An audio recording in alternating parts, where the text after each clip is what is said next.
Hi, this is John Linneball from John Linneball Tutoring, and this is AP US History video number 5, Different Methods of Colonization, the Spanish, the Dutch, the French, and the English in North America. Notice that I left off the Oxford comma here. You can either put it in or put it out. Either way, it's okay. So let's move on.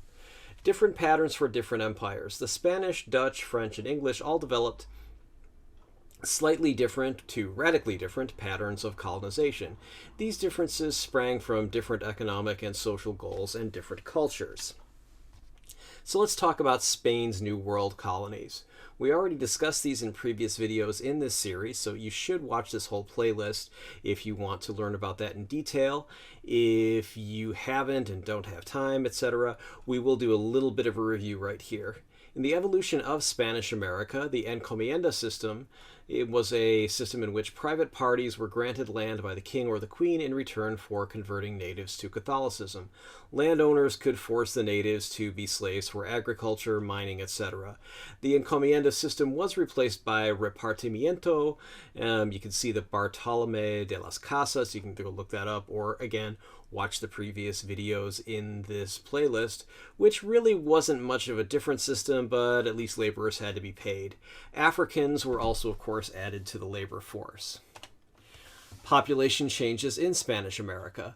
By 1650, 350,000 Spaniards had moved to the Americas along with roughly 250,000 Africans. Indians and Native Americans were still the majority, but by 1570, the native population had been reduced 90% from what it was in 1492, when, of course, Columbus came and sailed the ocean blue, right? That was mostly disease that came from Europe, so since the Native Americans didn't have any natural immunity to these diseases to which they had never been exposed before, they caught the diseases and died.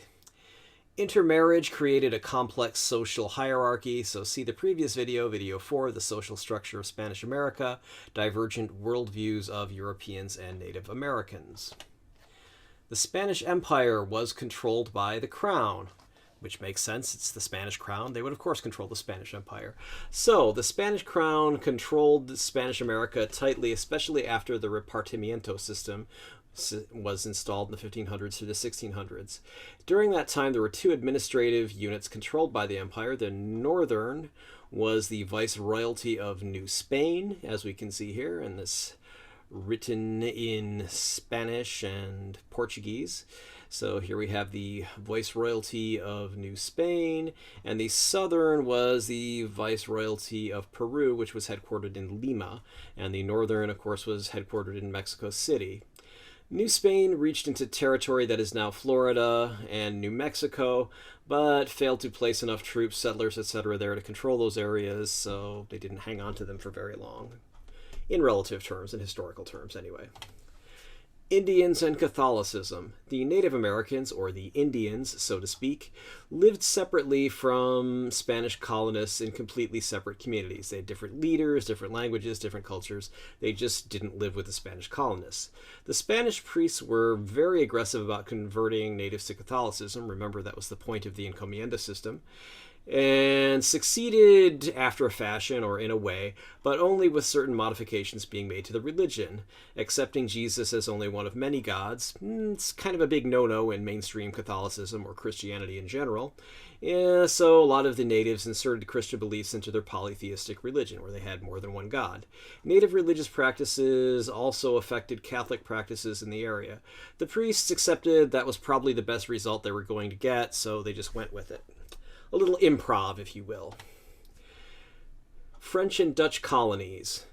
Those were different from the Spanish and the English and the French. The French and Dutch were different from the Spanish and English. Obviously, the French were not different from the French. So the French and Dutch settlements were mostly meant to be trading posts, not areas from which large parts of the Americas would be controlled by the French or Dutch. They also weren't places where large numbers of French people or Dutch people would be resettled into the Americas. So the French and the Dutch often intermarried with Indians, strengthening ties for furs, etc. So you can compare that with other empires throughout history. In other empires, a lot of times the local officials did actually intermarry with natives of that region, etc., for the same reason. Here you can see they're trading, it looks like furs, and we have a Native American smoking a calumet or a peace pipe, and we'll revisit that in a minute. French colonies. France had huge colonies, huge tracts of land to most of the Great Lakes region and the Ohio River Valley, to the Great Basin, as well as what would have become New Orleans, or what would become New Orleans, I should say. The first permanent French settlements were at Port Royal, 1605, which later became Nova Scotia, and Quebec, 1608, which was founded by Samuel de Champlain. In 1642, the French founded a settlement that became Montreal.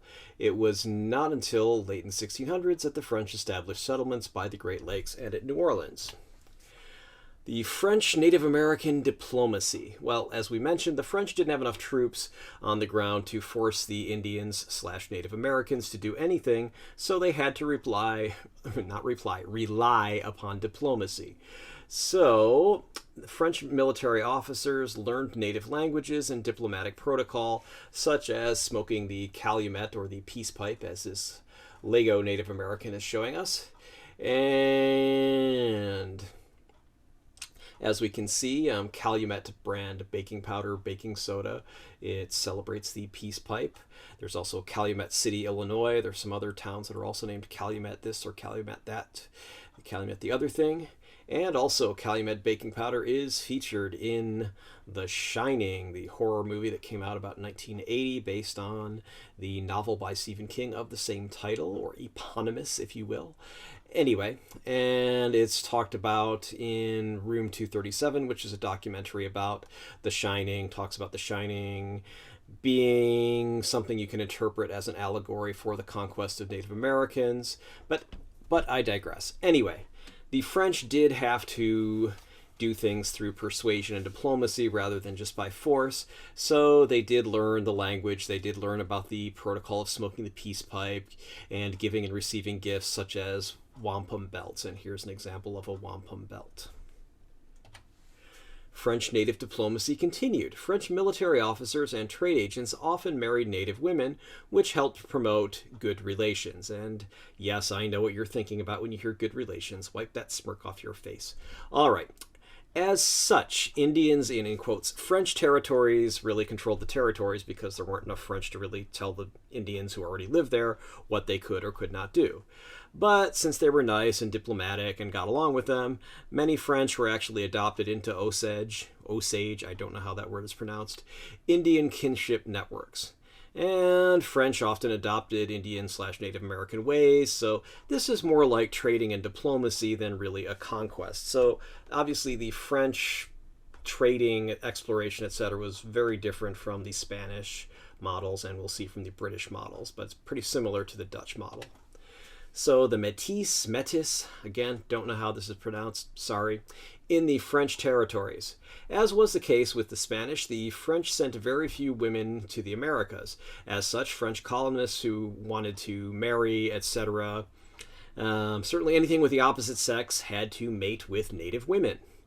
Lifestyles mingled, so you had French and Indian clothing styles mingled. They might wear French shirts, but Native American style pants and shoes.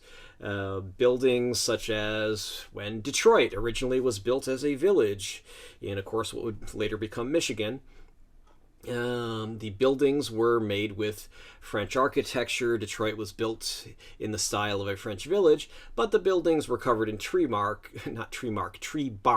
which was a very Native American style. So that's the original settling of Detroit. Or I'm sure they pronounce it Detroit. Anyway, basically means strait because it was near a strait. So, offspring of mixed marriage were called Metis. That's Old French for mixed or mixed blood. Native American Metis women were very important in these communities because they were cultural mediators between the French and the Native Americans, and they also were pretty good fur trade brokers. So that was very different from the role of French women in French homes and French society. Metis combined Catholic and Native religious practices. Metis communities also existed after the French ceded the colonies to the British, etc. in 1763 because, again, who else was out there? So there they were. Dutch settlers and traders in the Americas. So the Dutch were in the New World since about the 1590s. The Dutch, like the French, established outposts that were really just trading posts, more so than population centers where they intended to send a lot of Dutch people. The Dutch started in Guyana in 1590, so you can see here's French Guiana, here's Dutch Guiana, here's Brazil. Anyway, so then they, started some forts and settlements there and then spread to the Caribbean in the early 1600s. However, other European powers were apparently, at least at the beginning, better militarily than the Dutch, so they did manage to drive the Dutch back 4 times when the Dutch tried to start settlements in Tobago, and they were defeated by the French, the Spanish, or the British all 4 times. In the late 1600s, the Dutch captured Suriname from the British, so this is their Dutch Guiana, Suriname, who settled there in the 1650s. So it was transferred to Dutch as part of the Treaty of the Second Anglo-Dutch War from 1665 to 1667. So then Suriname became officially Dutch property, Dutch colonies in the French Guiana region and next to Brazil.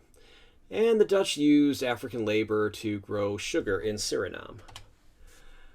The Dutch / Henry Hudson, New Amsterdam exploration, etc. So the Dutch did send an expedition led by the English explorer Henry Hudson. So a lot of these explorers were mercenaries. They were hired by foreign powers. They weren't necessarily loyal to the countries that they came from, as we can see here. Otherwise, Hudson would have been working for the English, right? So anyway, they were funded by the Dutch East India Company. Hudson was supposed to find a northwest passage to India. Hudson found the river that would be named after him and went up to what would become New Amsterdam, which would later become New York City, and went almost as far as what is now Albany, New York, before turning back when going up what would become the Hudson River. Obviously, it wasn't called that yet because Hudson himself was just exploring it, and I don't think he named it after himself. Anyway, the Dutch explorers / traders were enticed by word of abundant timber, fur, and farmland in that region, so the Dutch West India Company was created to colonize North America.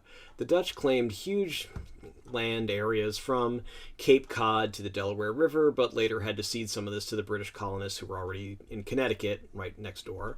So in 1650, there was a treaty that basically set the Connecticut and Dutch New Netherlands border at a place close to the current New York State and Connecticut state border.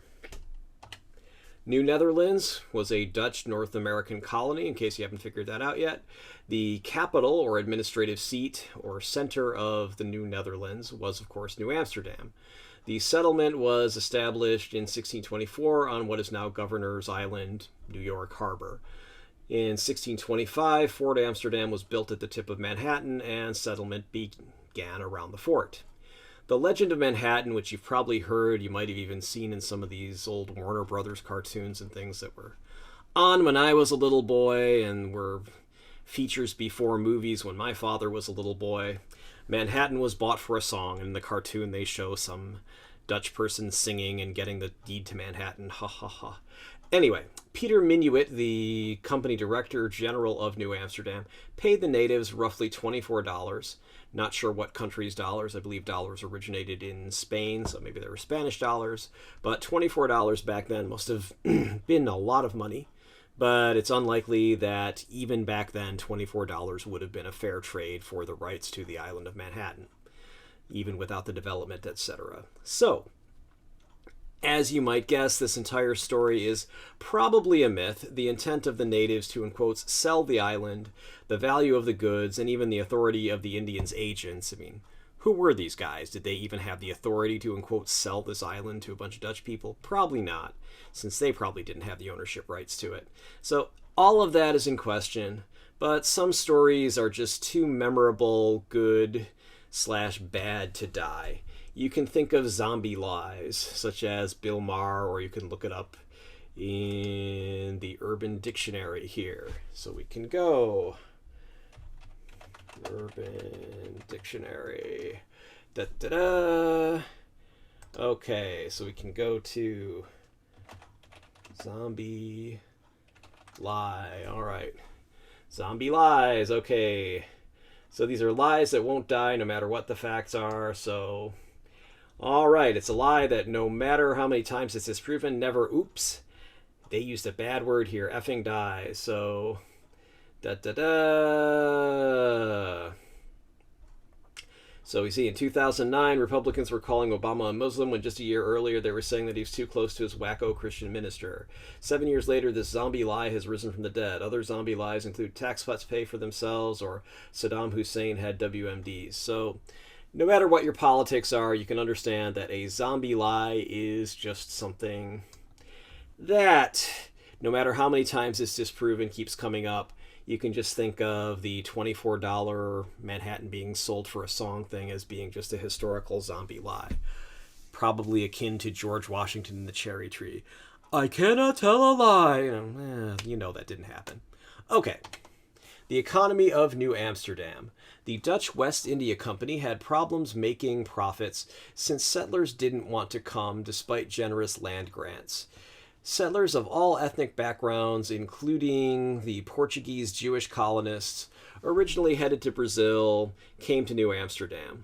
So some people originally going to go to Brazil came to New Amsterdam. The Dutch also brought African slaves to New Amsterdam. I just shortened it to NA here. Peter Stuyvesant was kind of a dictatorial, heavy-handed governor of New Amsterdam. He was hired by the company, so he's really more of a corporate administrator than somebody who was elected by anybody or chosen for his great gubernatorial powers. He was just somebody's like, okay, yeah, we'll put you in charge. You're the CEO of this branch of the company, etc. So, Charles II of England sent the British Navy, or the English Navy, to New Amsterdam, and since New Amsterdam was massively outnumbered and outgunned by the British Navy, remember, at this point, after the Battle of Trafalgar, etc., the British Navy was the top gun in the world. That was the world's preeminent naval power. So the Dutch knew what was going on, and through Peter Stuyvesant surrendered New Amsterdam in 1664. New Amsterdam was officially transferred to the British as part of a treaty ending the Second Anglo-Dutch War in 1667. Remember the previous thing that we covered in the Anglo-Dutch War where we talked about Suriname here. So, okay. So the Dutch got Suriname but lost New York City. Probably not a great trade. Anyway, let's look at English colonization. English colonization was different from Spanish, Dutch, or French colonization. The English sent many settlers to the colonies, unlike the Spanish, the Dutch, or the French. Why? Well, there's a good reason. One, there was population pressures. European demand for wool caused conversion of farmland, so you can imagine all this being farmland at one point, to pastures for sheep to graze in, which is great if you need raw material for your wool factory because the sheep are going to be a lot more helpful than staple crops, which aren't going to give you any wool at all. But that means that farmers who lived on land like this had to be evicted, and there were food shortages because if you're not growing land on here and you don't have farmers to harvest whatever is grown on the land, you don't have food to feed people. So, as a result, England had many poor people who would be glad to leave for America rather than starving or resorting to crime and getting caught and being executed and all those great things. Funny how that works. Okay, trade and the English merchant class. So England had developed a huge domestic wool processing industry which prospered, creating huge profits for landowners, the people who owned the sheep pastures, and entrepreneurs, the factory owners, merchants, etc., until the second half of the 1500s when the wool trade weakened. Maybe wool sweaters last a long time, I don't know, whatever. The demand for wool went down. So Oxford clergyman Richard Hakluyt, I don't know how that's pronounced, Hakluyt, if anyone can tell me, please let me know, encouraged colonization of foreign lands as a way to draw off surplus population and create foreign markets for English goods. Colonization of Ireland. Now you might be thinking, hey, John, I know Ireland is not in the New World. Why are we talking about this? Hold on, we'll discuss it. The English practice of colonizing other territories with settlers was established in Ireland. So Ireland was a test case. I mean, it was right across the sea. It was really easy to do. In the 1550s to the 1570s, English and Scottish flooded Ireland, establishing settlements and driving out the native Irish. So you have things like today, you have Northern Ireland here, which is populated mostly by people who are not native Irish, and the Republic of Ireland, which is mostly people who are native Irish, so Protestant, Catholic, native Irish, not native Irish. See that? Okay. So, there was a similar practice of oppression and subjugation based upon the English belief in superiority over the native Irish. It foreshadowed the English settlement in North America, where they believed in superiority over Native Americans. So we can see that whenever you've got one ethnicity that wants to take land from some other ethnicity that already lives there, a really great thing to do if you're going to feel good about it is convince yourself that your group deserves the property more than the people who already live there, because after all, they're racially superior. Okay, so British colonization was motivated by a desire to establish pure British societies in other lands, very different from the Dutch, French, Spanish settlers who mingled with native societies to create something new, even though we can see, for example, the Spanish were pretty brutal themselves, etc. So I'm not saying they were perfect, but looks like the English were a little bit more brutal and a little bit more racist than some of these other settlers. Did you find this video useful? Please like it and subscribe to my channel. Neither action costs you anything. You'll be alerted about my new videos. Why do I care? Well, it's simple. YouTube doesn't let me share any ad revenue unless I have 1,000 subscribers and 4,000 hours. That's 240,000 minutes of view time in a year. While many people are watching these, I don't have 4,000 hours of watch time. I don't have 1,000 subscribers at this time, so it would really help me if you could subscribe to this channel. For the same reasons, you're not only welcome, but encouraged to share links to this video, put it in playlists, etc. I'm always happy to read and respond to constructive criticism or suggestions for new videos. I'd appreciate your input. I reserve the right to delete comments from and block those who specialize in destructive criticism. Trolls, or things that are off topics, spammers and disturbed people. You can also hire me for tutoring. You can use the contact information I'll show you in just a few seconds.